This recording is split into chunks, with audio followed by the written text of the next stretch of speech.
கல்யாணத்தை பற்றி பேசுகிறப்ப குருபலம் அப்படிங்கிற ஒரு மேட்ரு ஒன்று பேசுவோம் இல்லையா?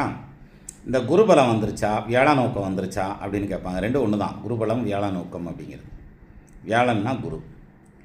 இப்போது இதை நம்ம எப்படி தெரிஞ்சுக்கிறது அப்படின்னா, நம்ம ராசியில் குரு இருந்ததுன்னா ஜென்ம குருன்னு அர்த்தம். அது குருபலம் இல்லை. ராசிக்கு 5ஆம் இடத்துல குரு வரையில், அதாவது கோச்சார குரு ராசிக்கு 5ஆம் இடத்துல வரையில், அல்லது ராசிக்கு 7ஆம் இடத்துல வரையில், அல்லது ராசிக்கு 9ஆம் இடத்துல வரையில் அது குருபலம் வந்துருச்சு அப்படின்னு அர்த்தம். வியாழ நோக்கம் வந்துருச்சுன்னு அர்த்தம். இப்போ ஒரு எடுத்துக்காட்டாக கன்னி ராசின்னு வச்சுக்கோங்க. கன்னி ராசிக்கு 5ஆம் இடமான மகரத்துலேயும் 7ஆம் இடமான மீனத்துலேயும் 9ஆம் இடமான ரிஷபத்துலேயும் குரு வர்ற காலம் குருபலம் வந்துருச்சுன்னு அர்த்தம்.